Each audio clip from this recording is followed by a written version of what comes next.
如果你这一看，如果你都喜欢的话，那就各一半。来自日月潭区的各大饭店代表，在部落香水小老师的说明后，开始来体验马告香水的 DIY 课程。大家对马告的香味都非常称赞，一步一步按照老师的指导来调制这属于自己独一无二的马告香水。那它就是我希望它就是一早上就可以闻到这个香味，整天的这个在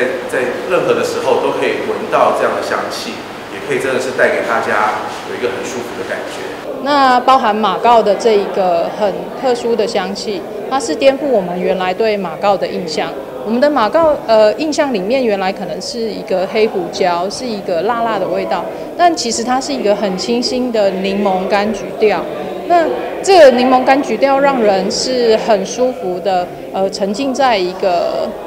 很温暖的环境里面。信义乡浊水溪县4部落在治管处与南投领管处的辅导下，将于地利部落的旅游服务中心推出马告香水 DIY 的体验课程，部落居民是相当期待。我是希望说，把这个马告香水不只可以吃嘛哈，那我们带到部落，也让我们的族人也知道哦，原来马告这么的珍贵哦。那我是希望说，真的借助今天这个课程，希望我们这个马告的香水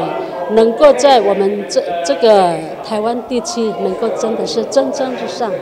未来我们活动中心一定全力来配合日月潭风景区管理处，还有我们原住民的丹大部落来推广这样的活动。我们希望能够把游客导入到这边来欣赏部落，甚至来我们原住民部落看他们的文化。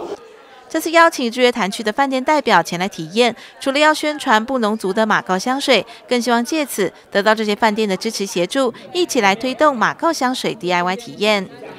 记者金玉传线采访报道。